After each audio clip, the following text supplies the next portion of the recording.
أعوذ بالله من الشيطان الرجيم بسم الله الرحمن الرحيم والذي أنزل عليك الكتاب منه آيات محكمات هن أم الكتاب وأخر متشابهات فأما الذين في قلوبهم زيغ فيتبعون ما تشابه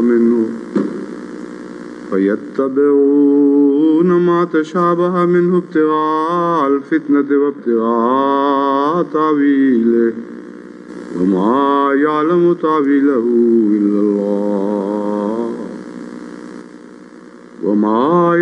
تأويله إلا الله والراسخون في العلم يقولون آمنا به كل من عند ربنا وما يذكر إلا أولو الألباب ربنا لا تزغ قلوبنا بعد إذ هديتنا وهب لنا من لدنك رحمة إنك أنت الوهاب ربنا إنك جامع الناس ليوم لا ريب فيه إن الله لا يخلف الميعاد.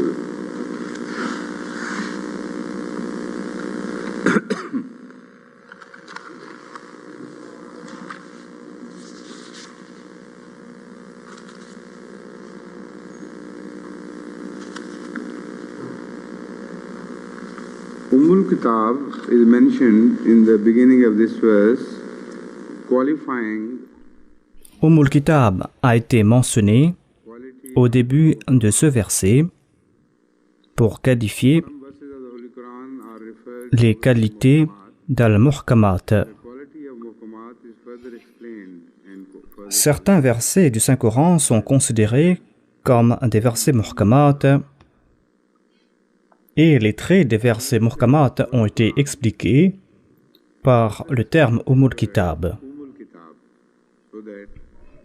Dans un autre endroit, le Saint-Coran a expliqué davantage le terme Ummul Kitab afin que l'on puisse saisir les versets Muhkamat à la lumière des explications présentées par le Saint-Coran à propos du terme Ummul Kitab.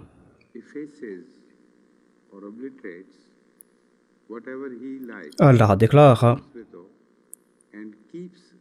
qu'il efface tout ce qu'il veut et Allah maintient certaines choses. Wa indahu ummul kitab, et avec lui se trouve la mère de tous les enseignements, la mère ou la source de tous les enseignements. Ici, en comprenant le terme Ummul Kitab à la lumière de ce verset, nous pouvons aussi comprendre le rôle des Muhkamat. On peut comprendre le rôle des Muhkamat dans le Saint-Coran, ainsi que le rôle des Muhkamat dans les livres précédents, là où les Muhkamat sont apparus dans les Écritures anciennes. Ce verset a une similarité avec un autre verset du Saint-Coran qui parle du même sujet. Ce sujet a été mentionné sous un autre angle et cette similarité vient à l'esprit immédiatement. Et puisque cela va nous faire comprendre davantage ce verset et les versets précédents, je vais citer ce verset en question.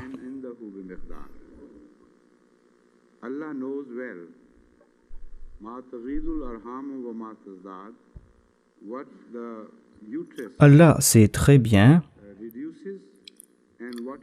ce que l'utérus est en train de réduire et ce que l'utérus est en train d'augmenter. L'utérus rejette certains objets ou l'utérus fait foisonner d'autres objets. Cela concerne les fonctions de l'utérus. Et Ummul Kitab a été décrit ici, à savoir que l'Ummul Kitab accomplit les mêmes œuvres. Il est dit wa indahu Ummul Kitab. Le Saint-Coran veut nous faire comprendre la fonction de l'utérus c'est-à-dire l'utérus spirituel. À la fois dans le monde spirituel et dans le monde physique, nous constatons la même chose. Dans le monde de la foi, ces livres sont des Kitab. Et dans ce processus de développement qui les accompagne, eh bien, ces ouvrages rejettent certaines choses qui viennent s'y attacher temporairement. Certains enseignements ont un but, mais ce but est transitoire et temporaire. Et ces enseignements ne sont pas permanents. Cependant, certains préceptes sont maintenus. Regardez par exemple certaines formes de vie.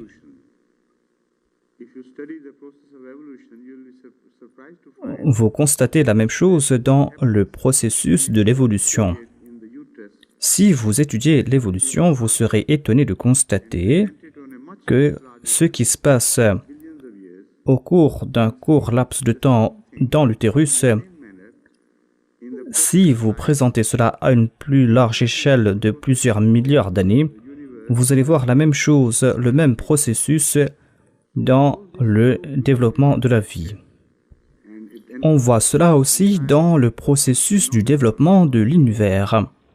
Tout cela est lié et tout cela comprend aussi le phénomène de la création et le fait aussi que la création se développe à des niveaux supérieurs.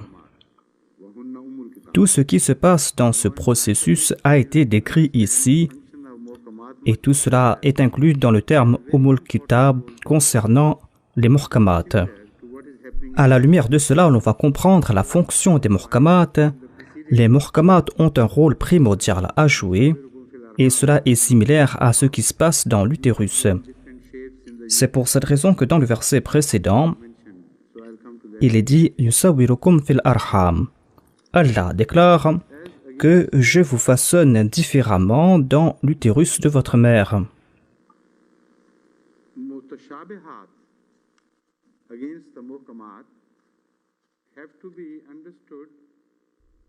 L'on doit comprendre la différence entre les muhkamat et les mutashabihat. On doit donc comprendre les mutashabihat avec cet arrière-plan. Cependant, la majorité des exégètes du passé n'ont pas focalisé leur attention sur cette qualité du terme Kitab par rapport au muhkamat. Ils ont omis cela ou ils n'ont pas accordé d'importance à cet aspect. Ces exégètes n'ont pas remarqué le rôle des mutashabihat ici. Ici, l'on trouve mention des mutashabihat et ils n'ont pas compris le rôle de ces versets mutashabihat et ils n'ont pas compris le rôle que jouent les versets mutashabihat et muhkamat par rapport à Kitab ou à l'utérus. Je ne trouve pas mention de cet aspect important de la relation entre ces deux qualités dans ces exégèses du passé. Lorsque nous allons nous tourner vers le Saint-Coran pour comprendre davantage le terme mutashabihat, je ne dis pas que ce sont là des termes qui sont difficiles à comprendre ou des versets qui sont impossibles à comprendre lorsqu'on va étudier cela par rapport au rôle que jouent ces versets dans l'utérus ou dans Kitab. Est-ce une fonction secondaire ou est-ce que les mutashabihat ont des rôles importants? Lorsqu'on va se tourner vers le Saint-Coran pour trouver des explications à ce sujet, nous allons trouver une explication dans le verset 24 de la sourate Az-Zumar. Il est dit « Allahu nazala ahsana al-hadithi kitaban mutashabihan mathani taqsha'irru minhu julud alladhina yakhshawna rabbahum thumma talinu juluduhum wa qulubuhum ila dhikrillah dhalika hudalillahi yahdi bihi man yasha wa man yudlilillahu fama lahu min had » Allah a révélé le meilleur message sous la forme d'un livre dont les versets se supportent mutuellement et sont répétés sous diverses formes. La récitation de ce livre fait frissonner ceux qui craignent leur Seigneur. Ensuite, leur peau et leur cœur s'adoucissent au souvenir d'Allah. Telle est la direction d'Allah. C'est par cela qu'il guide qui il veut. Et celui qu'Allah juge égaré, il n'aura aucun guide.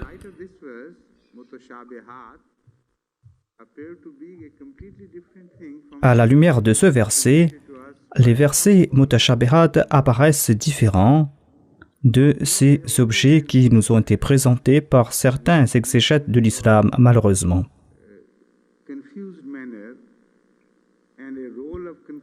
Les mutashabihat ont été mentionnés comme des versets confus et on ajoute un rôle de confusion à ces versets, comme si ces versets provoquent des confusions ou comme si ces versets sont incompréhensibles. Si ces versets sont incompréhensibles, que font-ils donc dans le Saint-Coran?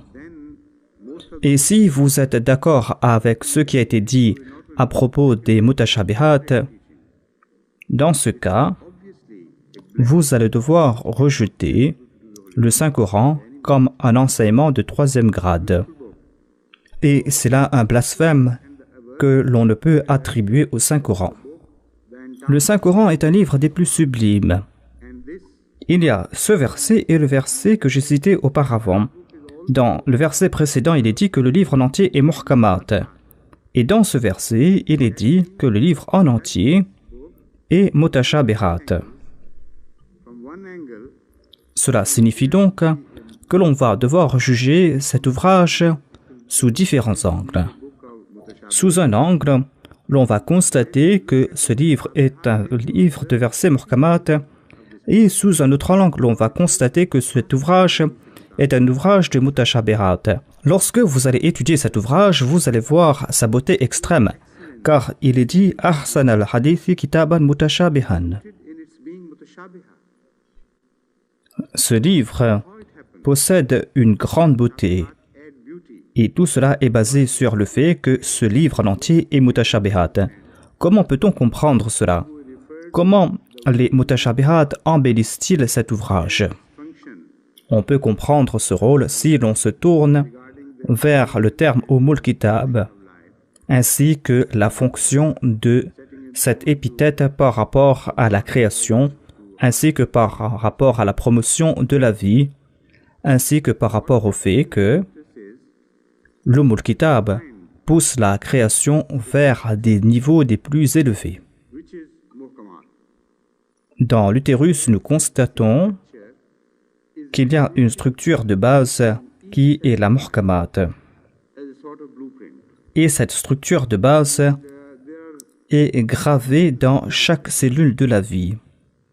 C'est comme un plan qui a été inscrit dans ces cellules et il y a des milliards de messages codés dans ce plan. Voilà le Ummul Kitab qui a été mentionné ici. Pour chaque création d'Allah, il y a un plan de base et ce plan de base se trouve au début de la création. Cependant, ce plan va présenter la création à sa fin. Le plan occupe la position de kun, mais le plan nous présente aussi le futur, c'est-à-dire yakun. Et entre les deux, il y a des étapes dans le développement de la création. Et au cours du développement, vous allez voir ces mutashabihat. Et ces mutashabihat sont essentiels afin de faire développer ces muhkamat.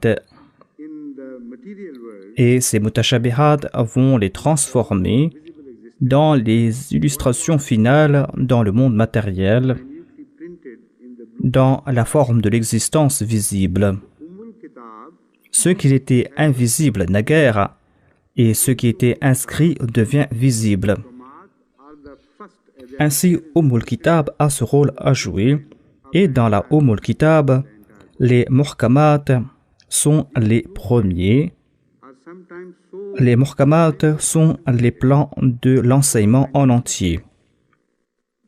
Et ces plans, des fois, sont si subtils et si concentrés qu'il est impossible pour une personne de juger cela sans un microscope. Mais ce microscope est accordé uniquement aux gens qui ont reçu leur vision de la part de Dieu. C'est le microscope des gens pieux, des gens saints. Et vous ne pouvez pas observer tout cela par le biais du microscope. Temporairement, pour voir ce qui se passe sur une toute petite échelle, vous avez accès au microscope. Mais dans la plupart des cas, l'objet doit se développer pour être visible. Et tout le Ummul Kitab qui a été mentionné dans le verset, wa indahu Ummul Kitab, eh bien, cela se réfère au plan qui est gravé dans ces cellules de la vie qui sont responsables de donner naissance au fœtus et qui sont responsables du développement final de ce fœtus. Et lorsque vous liez ce qui a été mentionné au début vers le produit fini, c'est-à-dire avec l'enfant qui va naître, c'est là que vous allez constater que l'enfant est la copie exacte de ce plan, un plan qui a été élargi. Vous n'allez pas voir dans le premier plan des choses que vous n'allez pas observer dans la copie finale qui existe, c'est-à-dire dans l'enfant lorsqu'il a pris naissance. Chaque détail, chaque aspect microscopique qui est gravé dans le plan apparaît dans la forme d'un enfant et l'enfant peut être concentré dans cette existence microscopique, c'est-à-dire dans l'existence du sperme. Ummul Kitab peut signifier entre autres tout le processus qui se passe dans l'utérus et cela peut aussi signifier le fait qu'il y ait ce premier plan.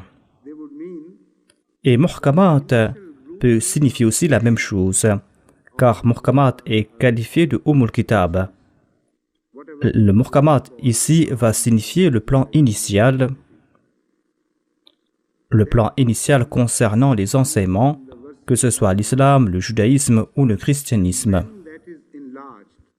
Ce plan initial se trouve dans les versets des Muhkamat. Et lorsqu'on élargit les Muhkamat, le livre tout entier devient Muhkamat, car tout ce qui a été mentionné dans le plan initial apparaît dans l'ouvrage. C'est pour cette raison que le livre en entier est qualifié de Muhkamat et certains versets sont Muhkamat. C'est pour cette raison que sur l'autorité du saint prophète, la sourate Al-Fatiha a été considérée comme Ummul Kitab ou la mère du livre. Ainsi donc, le Ummul Kitab, la mère du livre, est Muhkamat. La sourate Al-Fatiha est cette mère du livre et le Saint-Coran en entier est Ummul Kitab. Quelle est la différence entre la sourate Al-Fatiha et le livre en entier? Le livre en entier est Ummul Kitab. L'enfant en entier est l'image complète et l'élargissement de ce plan initial qui est la mère.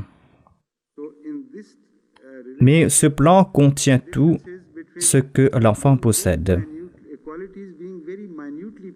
La différence réside dans le fait que certaines qualités sont microscopiques, des qualités qui sont liées ensemble ou des qualités qui sont élargies, des qualités qui sont visibles.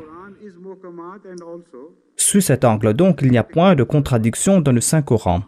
Le Saint-Coran en entier est Muhkamat, est explicite, et certains versets sont explicites, en particulier les versets de la sourate Al-Fatiha. Le Saint-Coran en entier est considéré comme mutashabihat, c'est-à-dire comme des versets sujets à interprétation. Le Saint-Coran en entier est sujet à interprétation ou mutashabihat, et on peut comprendre cela grâce à certains versets que j'ai cités auparavant.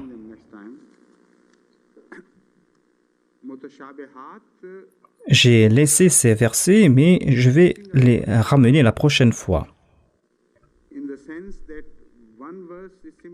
Les mutashabihat sont ces versets du Saint-Coran, des enseignements du Saint-Coran, dans le sens qu'un verset est similaire à un autre. Et ces similarités s'étendent à tous les versets du Saint-Coran. Vous ne pouvez prendre un seul verset du Saint-Coran qui ne possède pas son père dans d'autres endroits ou dans d'autres versets du Saint-Coran. À titre d'exemple, s'il y a un ordre concernant le fait que l'on doit accomplir une action, vous allez voir une répétition dans le Saint-Coran à ce sujet. Et vous allez aussi constater que ces personnes qui ont suivi cette injonction du Saint-Coran sont citées comme exemple. Et cela est aussi répété ailleurs dans le Saint-Coran à maintes reprises. Il y a par exemple des gens à l'époque du Saint-Prophète, paix soit sur lui, qui ont été mentionnés, des personnes qui ont accompli des œuvres similaires, des gens qui ont accompli des actions qu'on leur a demandé d'accomplir. Et il est aussi dit que les gens du passé ont accompli les mêmes actions et les mutashabihat s'appliquent au Saint-Coran en entier. Sous cet angle donc, le Saint-Coran en entier est un livre de mutashabihat. La sourate Al-Fatiha est considérée comme mutashabihat aussi, car le verset que je viens de citer, Allahu nazala ahsan al-hadithi kitaban mutashabihan mathaniya taqsha'irru minhu al-juludu alladhina. Eh bien, ce verset se réfère à la sourate Al-Fatiha, et je vais ici citer certains exégètes. Je vais citer en premier lieu le saint prophète Mohammed, paix soit sur lui,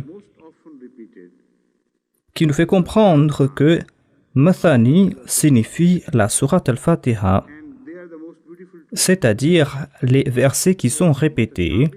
Ces versets qui sont répétés sont les versets de la sourate Al-Fatiha, et ce sont aussi les plus beaux des versets. Mutashabihan signifie cet embellissement de ces versets. Comment cela se fait-il? Nous allons nous tourner vers cette explication après par rapport à ce qui se passe dans l'utérus.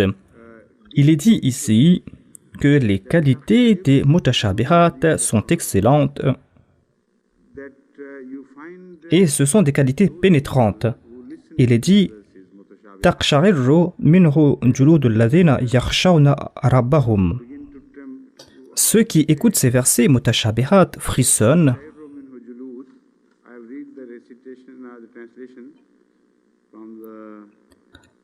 Comment traduire taqsha'irru minhu al-julud? Je vais présenter de nouveau la traduction de Malik Ghulam Farid. Il est dit que la récitation de ce livre fait frissonner ceux qui craignent leur Seigneur.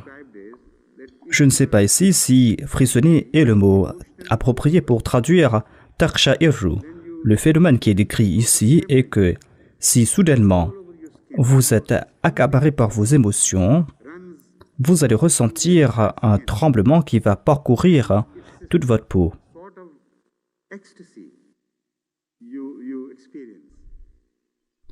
Et cela est une sorte d'extase que vous allez expériencer.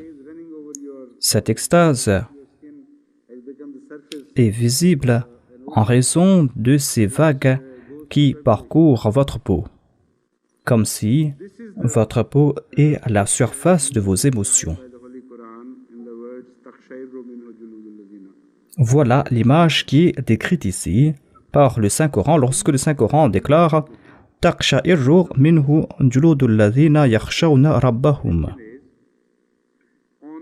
Thumma talinu juluduhum. La première emphase dans cette description est sur cette crainte qu'ils ressentent. Ces versets inspirent la crainte.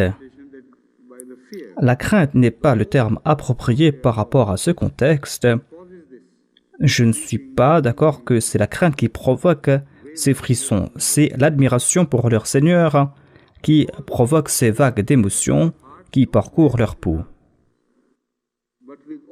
Car la crainte ne provoque pas l'amour. Mais avec l'admiration, par contre, des fois, on est complètement accaparé par la beauté et par la beauté que vous nourrissez pour cet objet. Et lorsque vous regardez une scène féerique de l'Himalaya, par exemple, lorsque vous regardez cette montagne immense, la première réaction est une réaction d'admiration. Vous êtes réduit à néant face à sa présence. Et c'est là que votre cœur s'emplit de beauté. Et c'est là que vous passez par ce processus où votre cœur se fond. Et vous passez par cet amour fluide. Voilà ce qui est décrit dans ce verset où il dit « Thumma talinu juluduhum wa qulubuhum ila dhikrillah » Ensuite, non seulement que la surface de la peau passe par cette expérience où tout fond, mais cette expérience commence à accaparer leur cœur. Et ensuite, ils commencent à réaliser ce qui est en train de se passer. La première expression est superficielle.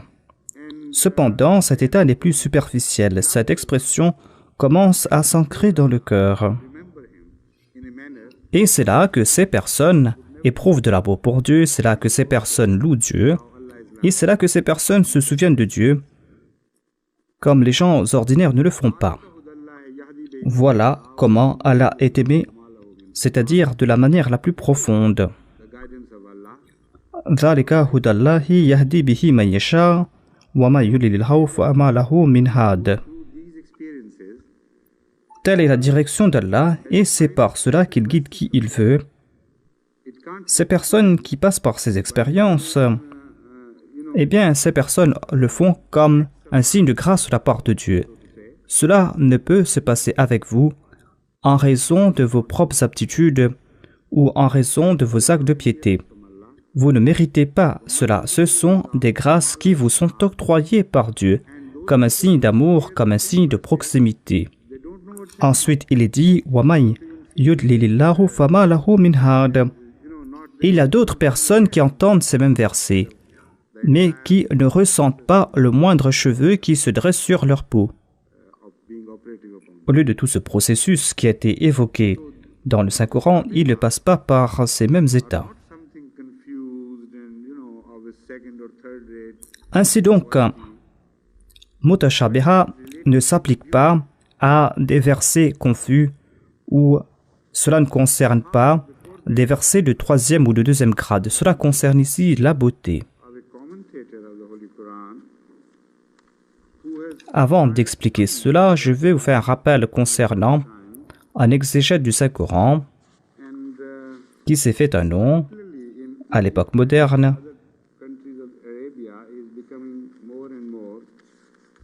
Il s'est fait une grande renommée en Égypte et en Arabie. Et il devient de plus en plus populaire. C'est Maulana Abdul Ala Maududi.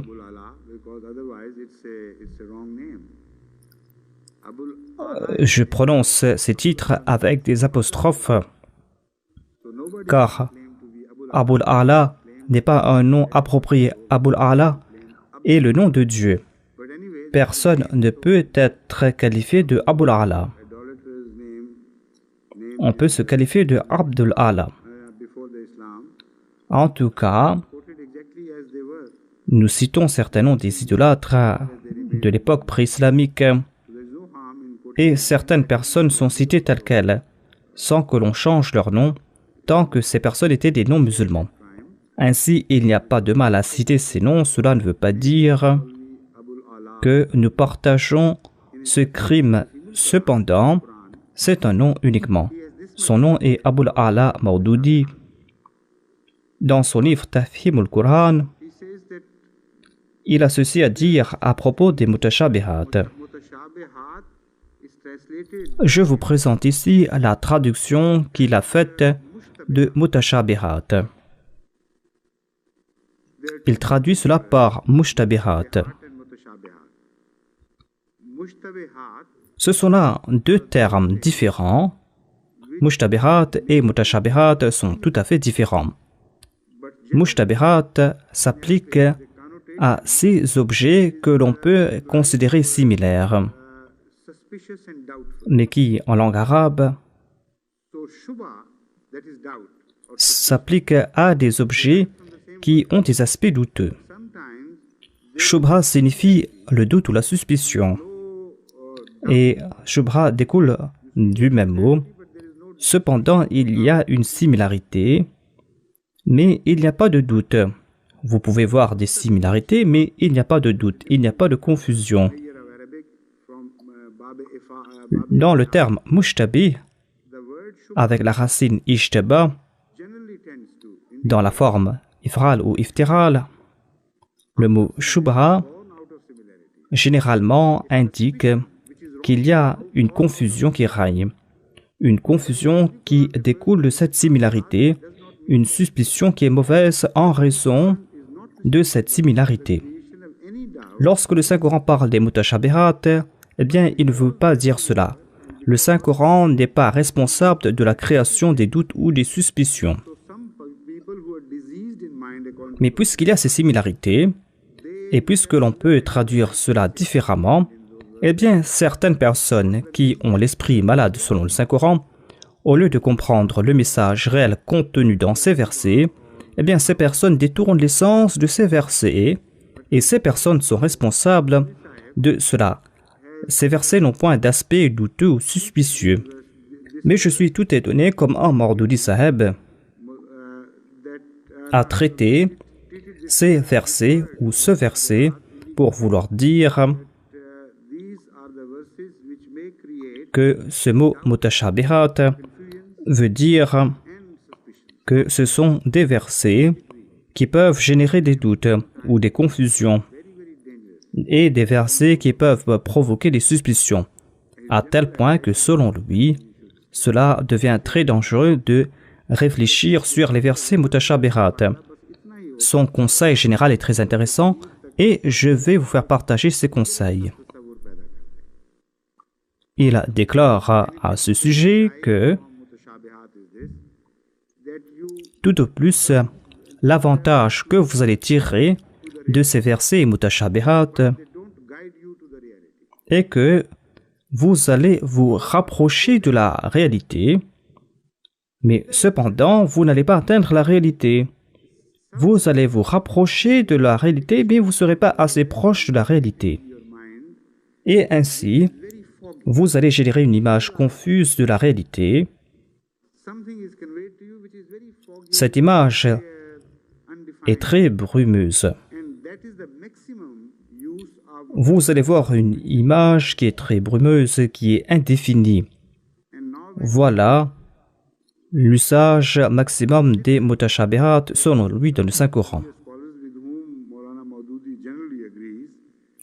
Quand on considère que la plupart des exégètes du passé, avec qui Maududi est d'accord, considéraient que le nombre de mutashabihat était éparpillé dans le Saint-Coran et que le nombre de versets qui peuvent être qualifiés de muhkamat sont peu en nombre comparés aux versets mutashabihat.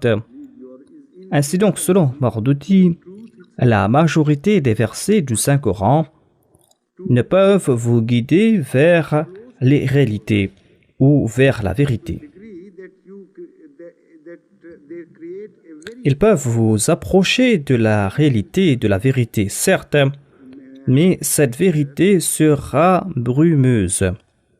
Et ce sera là une image très confuse et vous ne pourrez comprendre la vérité. Ensuite, Maududi déclare à propos de ces versets mutashabihat que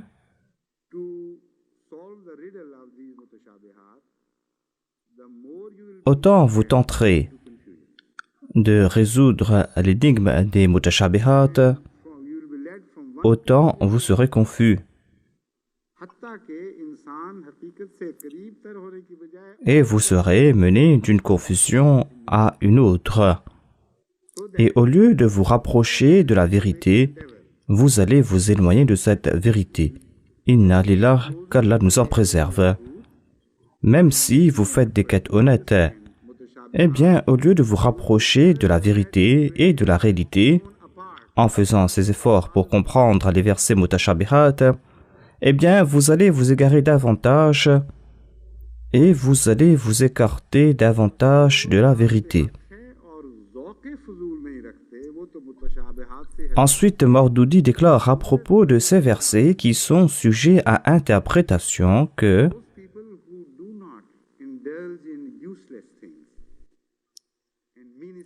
ces personnes qui ne s'empêtrent pas dans ces discussions inutiles et qui n'ont pas cette prédisposition pour réfléchir sur les aspects insignifiants, eh bien, se détournent de tels aspects, de tels versets sujets à interprétation. Ils vont dire que nous avons une impression brumeuse et cela suffit pour nous. Voilà donc cet érudit musulman des terres modernes qui est presque adoré dans le monde arabe et dans le monde musulman en général.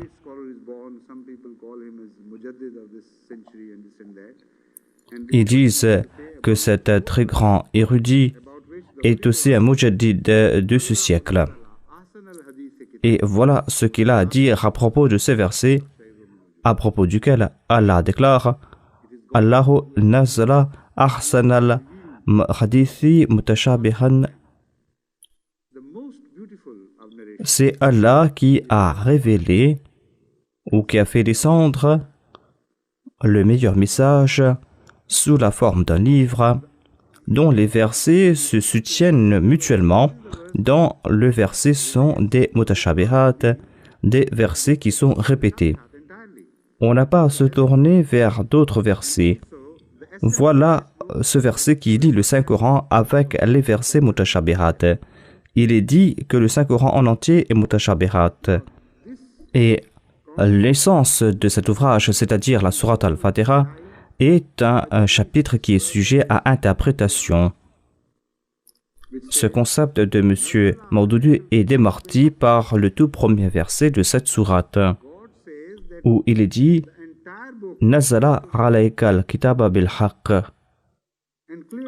Allah déclare que le livre en entier est basé sur la vérité, une vérité qui est pure et inadultérée.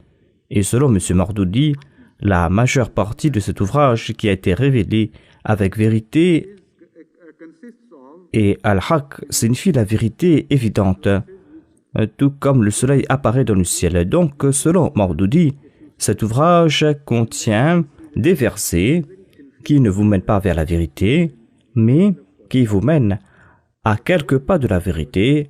Vous pouvez voir la vérité comme un objet qui est très confus que vous ne pouvez définir.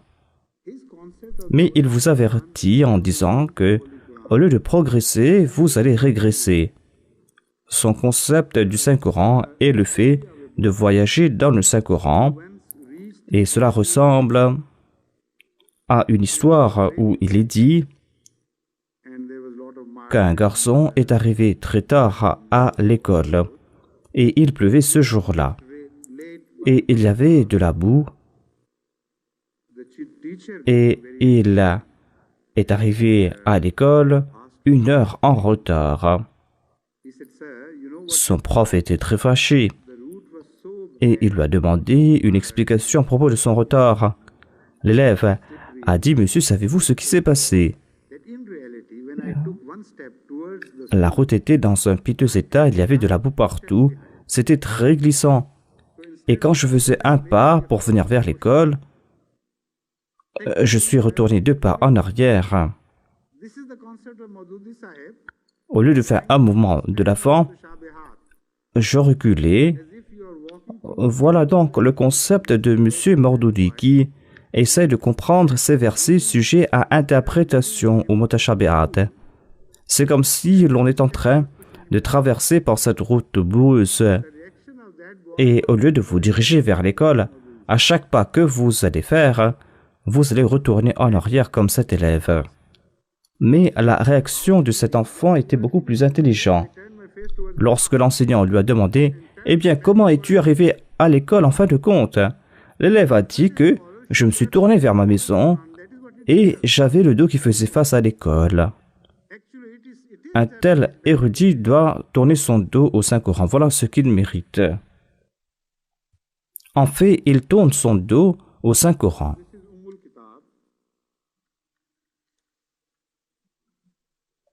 Voilà donc Ummul Kitab.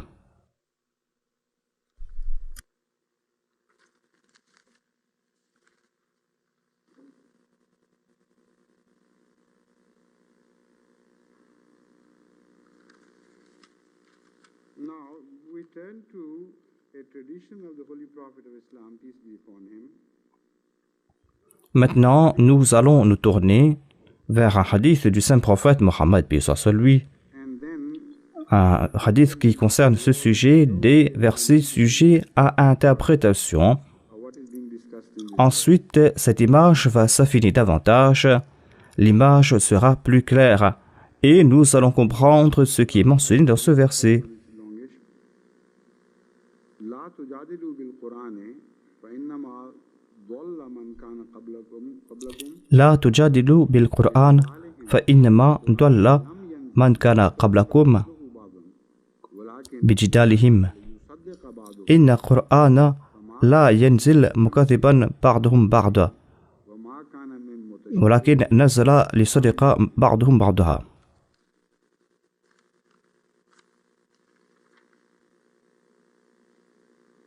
In another verse, which is related to the same subject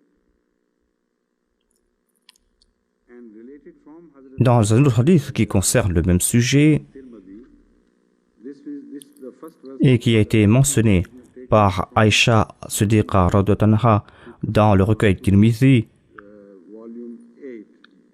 le premier hadith que j'ai cité se trouve du recueil Durr Mansour Hazrat Aisha Siddiqa dans le volume 8 is quoted de Allama Jalaluddin Suyuti. Ici, Aïcha Siddiqa radhiyallahu anha a été citée et elle déclare qu'une fois elle a demandé au saint prophète Mohammed paix soit sur lui le sens de fa amma alladhina fi qulubihim zayghun fa yattabi'una ma tashabiha ibtigha al-fitnati wa ibtigha ta'wili. when you observe such people, La réponse fut que lorsque vous allez voir ces gens, to a question which apparently vous devez les reconnaître. is totally a different question from C'est une réponse très intéressante à une question qui est différente apparemment. and the meaning of. La réponse est différente de la question. Mais lorsque vous lisez cela au hadith, vous allez comprendre le sens de mutashabihat sous un autre angle.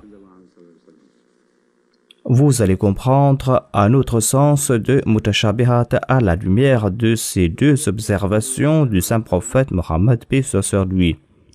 Was very angry En premier lieu, le saint prophèt Mohammed paix soit sur lui with the Holy Prophet, some of his était très fâché en raison de certains compagnons, some verses of the Holy Quran between them. des compagnons qui One verse was étaient en train de discuter à propos de certains versets du Saint-Coran, a completely different, comme si un verset était en train de contredire un autre verset du Saint-Coran. appeared to be contradictory. Certains ont tiré des conclusions complètement différentes de certains versets, des sens qui étaient contraires aux conclusions tirées par d'autres compagnons concernant d'autres versets.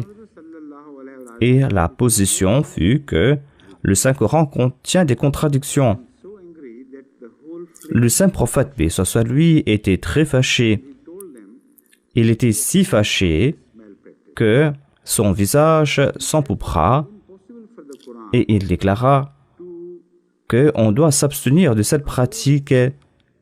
Il déclara qu'il est impossible que le Saint-Coran puisse se contredire.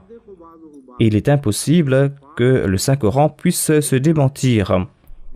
Le Saint-Coran ne fait que yusaddiqu ba'duhum ba'daha, c'est-à-dire certains versets du Saint-Coran sont en train d'attester de l'authenticité de d'autres versets. et le Saint-Coran tout entier est lié. C'est-à-dire, certains versets sont en train de soutenir d'autres versets, mais vous n'allez jamais constater qu'un verset est en train de contredire un autre verset. Voilà donc comment réfléchir sur les versets du Saint-Coran. Voilà comment comprendre la formation de ce grand ouvrage. Tout d'abord, laissez-moi résoudre cette énigme. Lorsqu'on lit le verset original,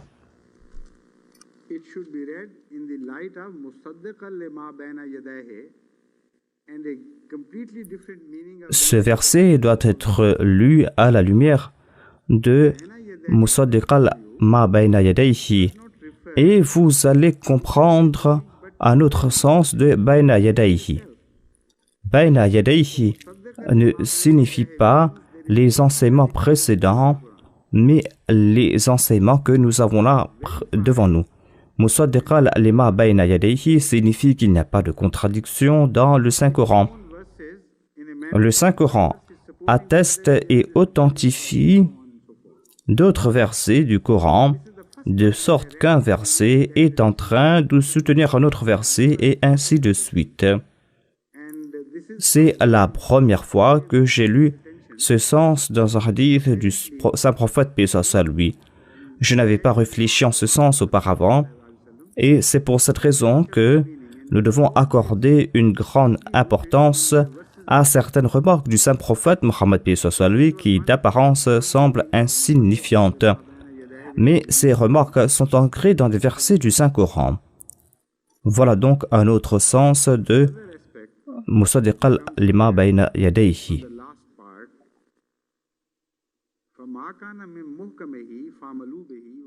Et un autre aspect qui devient évident,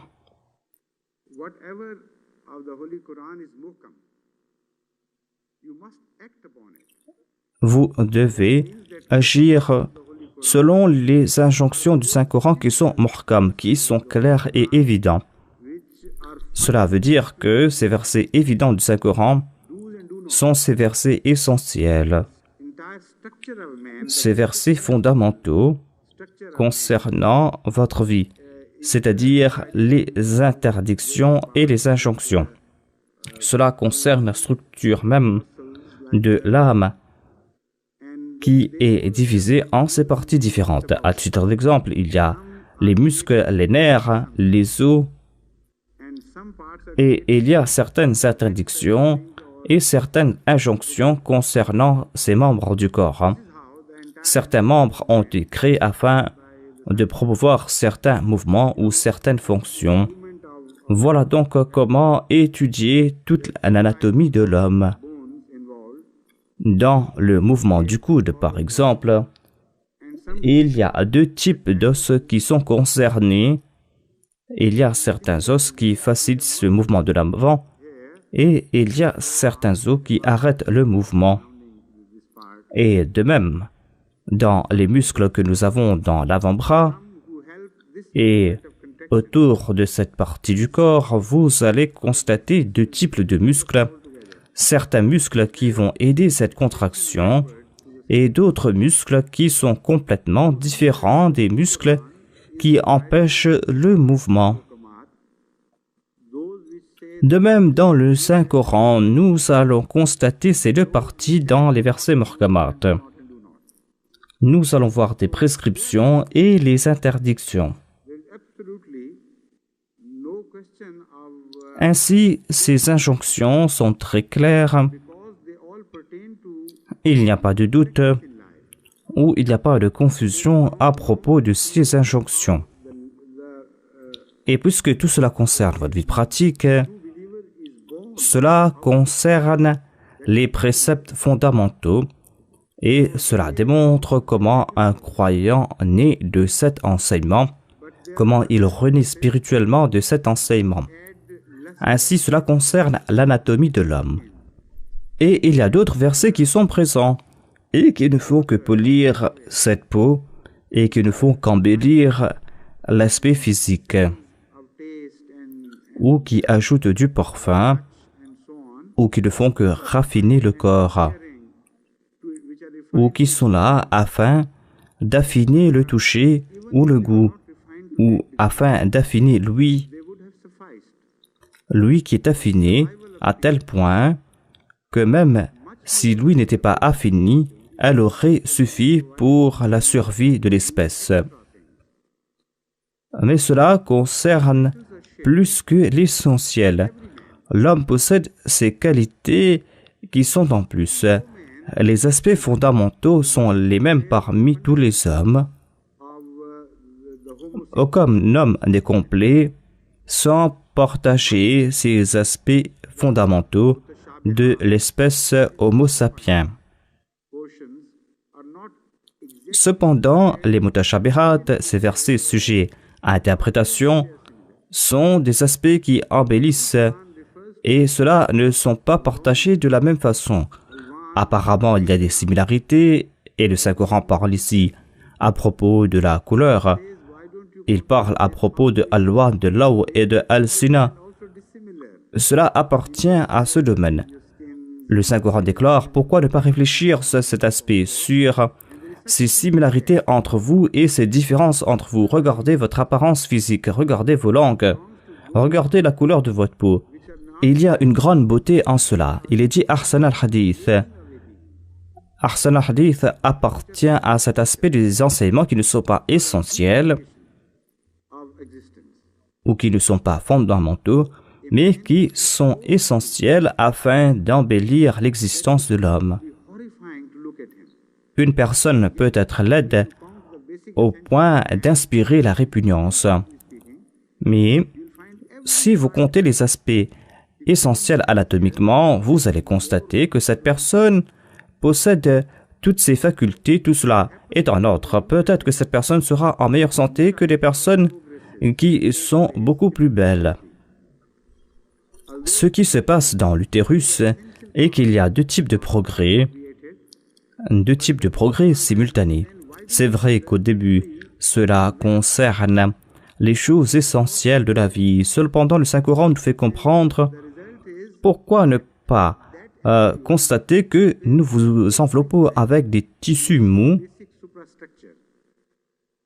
et conséquemment, cet embryon qui a l'air très effrayant au tout début, eh bien, lorsque cet embryon prend naissance, en passant par le processus de Yusawwirukum, eh bien, cet embryon s'embellit.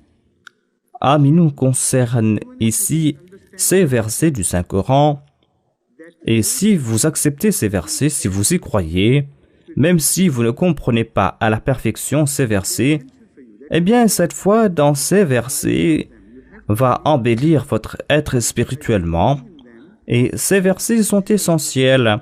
Vous ne pourrez vivre sans ces versets, vous devez croire dans ces versets, et en croyant dans ces versets, vous allez embellir votre être spirituel. Cependant, si vous ignorez les interdictions et les prescriptions qui sont qualifiées de muhkamat, eh bien, vous serez plus un croyant selon la première définition du terme croyant. Vous ne serez plus un mu'min. Vous allez perdre un, deux ou trois aspects de votre espèce, c'est-à-dire de l'espèce des croyants. Vos croyances peuvent concerner aussi les événements futurs qui ont été évoqués dans le Saint-Coran. Et sans croire dans ces aspects, eh bien, votre vie spirituelle ne sera point parfaite. À titre d'exemple, il est dit qu'il faut croire dans le jour de la résurrection, dans le fait que vous serez questionné concernant vos œuvres. C'est là un aspect essentiel de la foi selon le saint prophète, paix soit sur lui. Vous devez croire dans les versets qui concernent le futur. Pourquoi vous devez y croire? Parce que vous ne pouvez y agir. Vous ne pouvez agir sur des versets qui concernent ce règlement de compte. Vous ne faites que vous préparer, c'est tout. Vous devez vous préparer pour ce futur ultime où vous serez questionné par Dieu selon vos actions. Ces versets qui concernent le futur agissent sur votre vie et sur votre existence. ici-bas, à présent. Et bon nombre de versets qui sont qualifiés de mutashabihat concernent des prophéties qui concernent le futur. Dans le deuxième hadith que j'ai cité, nous trouvons la solution à ce problème.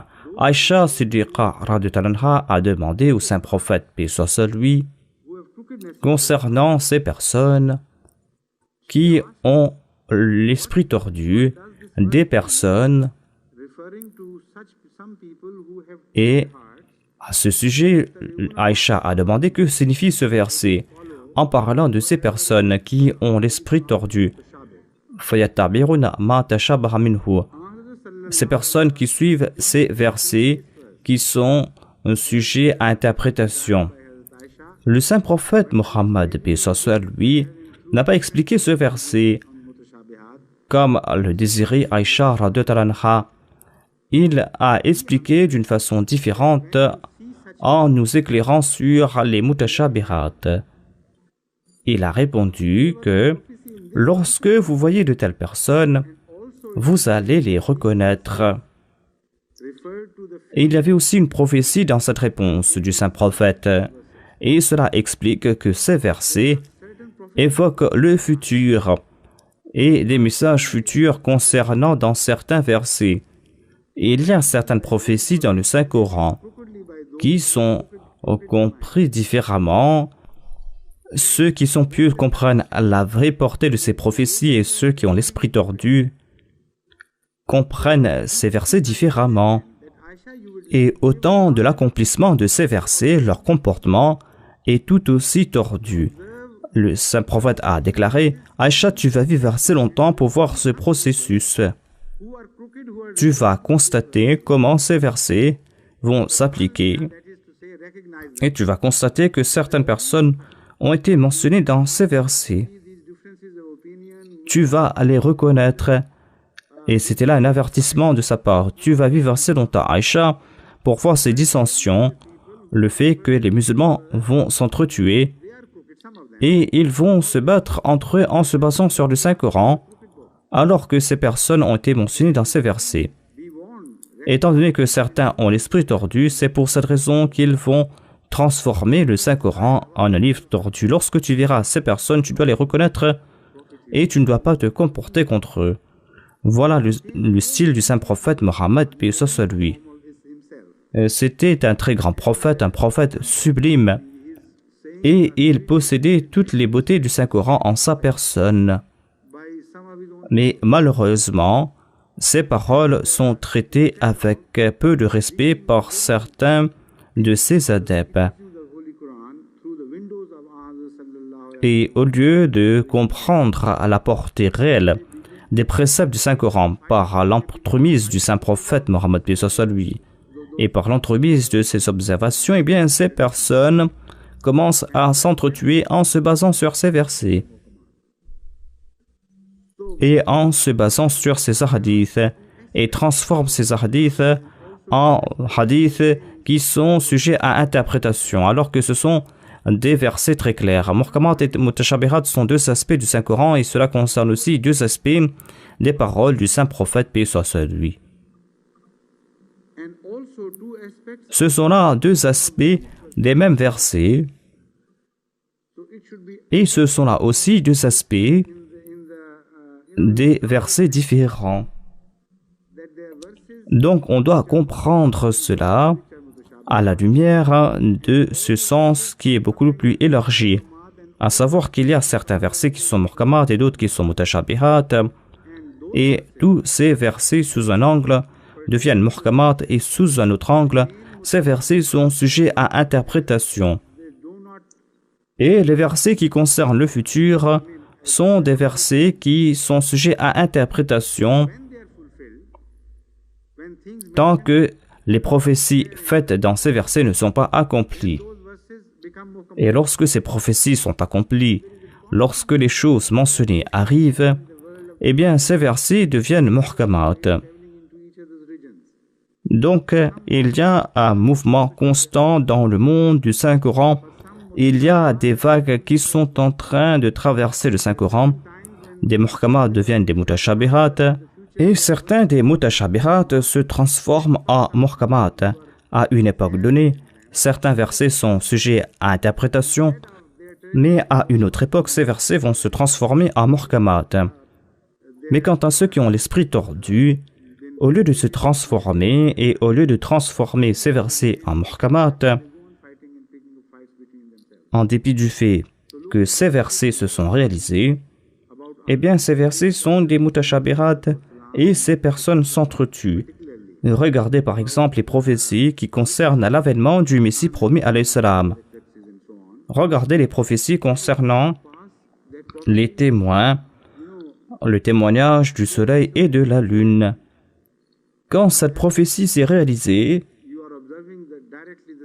cette prophétie s'est réalisée au grand jour, comme si on était en train de voir directement le soleil et la lune. De toute façon, on était en train de voir le soleil et la lune, et ces prophéties ont été réalisées. Et même le plus confus parmi les musulmans aurait pu comprendre que cette prophétie s'est réalisée. Cependant, il y a des millions et des millions de musulmans qui n'ont pas cru qu'ils ont réellement témoigné de l'accomplissement de cette prophétie. Car ces musulmans ont attaché à ces prophéties un aspect tordu ou un sens tordu. Ils ont attribué leur propre esprit tordu à cette prophétie. C'est pour cette raison qu'ils désirent que cette prophétie s'accomplisse selon leur désir. Et toutes ces personnes qui ont l'esprit tordu ne comprennent jamais réellement le message de cette prophétie. C'est pour cette raison que ces prophéties sont des mutashabihat. Prenez l'exemple des Juifs. Il y avait des prophéties évidentes concernant l'avènement de Jésus-Christ, paix soit sur lui. Mais lorsqu'il est apparu, les Juifs n'ont pas reconnu Jésus-Christ, même si ces mutashabihat ont été transformés en muhkamat. Ces prophéties ont été réalisées, mais les Juifs ne l'ont pas reconnu. The prophecies were there and still are there, but they failed to recognize because they wanted them to be fulfilled in their own manner, as they wanted, as they wished. Ibtagha al-fitnate wa ibtagha ta'wile. That is the subject being discussed. And then, look at the Muslims of the present time, most unfortunately. Second time the Messiah came, and they did not draw their lessons from the first appearance and the mistakes of those who were expected to believe in the earlier Messiah, in the first Messiah, through the aid of those prophecies. The same mistakes were committed again in exactly the same manner, like the coming of Elijah from the heavens bodily, and like their demand from Hazrat Masih Maud to descend from the heaven bodily if he wants to be accepted, otherwise he would be rejected, and so on.